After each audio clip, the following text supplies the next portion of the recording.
കേരളത്തിന്റെ പൊതുവികസനത്തിൽ എന്ത് ചെയ്യാൻ പറ്റുമെന്നുള്ളത് ഒരു കാര്യം പോലും അവർ സംസാരിക്കുന്നില്ല. MLA-മാര് നിയമസഭയിലും ഇനി ചോദിക്കാനുണ്ട്, അതുകൊണ്ട് ശക്തമായ ചോദ്യം ഉണ്ടാവും.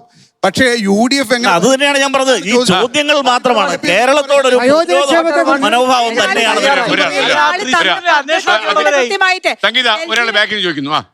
ഇപ്പൊ ഇനി UDF സർക്കാർ വരുന്നു, വികസനങ്ങൾ ഉണ്ടാകുന്നു. ആ സമയത്ത് ഇവർ നേരത്തെ ലാപ്ടോപ്പിനും കമ്പ്യൂട്ടറിനൊക്കെ എതിരെ സമരം നടത്തിയവരാണ്. അപ്പൊ ഞാൻ പറയുന്നത് വികസന പ്രവർത്തനങ്ങൾ ഉണ്ടാകുമ്പോൾ ഇവർ പഠിക്കാതെ ഇതുപോലുള്ള സമര പ്രവർത്തനങ്ങൾ മുന്നോട്ടിറങ്ങോ, ഹർത്താലുകൾ ഉണ്ടാകോ, ഇതൊക്കെയാണ് അതാണ് അതിന്റെ ഇത് തന്നെ അദ്ദേഹത്തിന്റെ സംസ്ഥാനത്ത് തന്നെ സമരത്തിന്റെ വസ്ത്രകാലമായിരിക്കും. ഇദ്ദേഹത്തിന്റെ ഒക്കെ നേതാവാണ് VD സതീശൻ. ഇദ്ദേഹത്തിന്റെ നേതാവാണ് ആര്? നേരത്തെ ഈ കമ്പ്യൂട്ടർ സമരത്തിൽ യൂണിവേഴ്സിറ്റി കാലിക്കറ്റ് സർവകലാശാലയിൽ നേരത്തെ പറഞ്ഞ ആര്? ഉമ്മൻചാണ്ടി വരെ പങ്കെടുത്തതാ. അത് എന്തിന്റെ ഭാഗമായിട്ടാണെന്ന് പോലും മനസ്സിലാക്കാതാണ് ഇങ്ങനെ. അല്ല ഞാൻ പറഞ്ഞോട്ടെ, അല്ലെ ഞാൻ അതിലേക്കാ വരുന്നത്.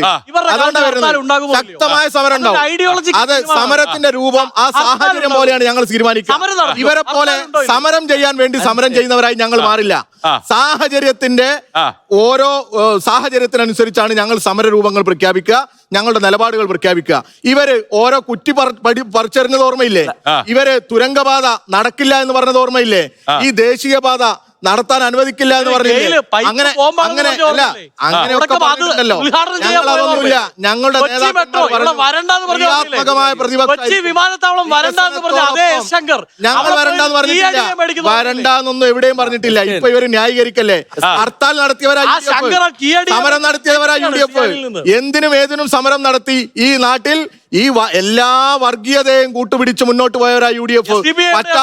പറ്റാവുന്ന എല്ലാ സമരം ഇവരുടെ സംഘടന അല്ല.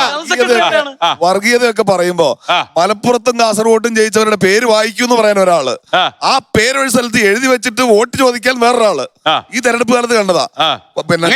പിന്നെ ചെങ്ങന്നൂരിന്ന് സജി ചെറിയാൻ പറഞ്ഞല്ലോ.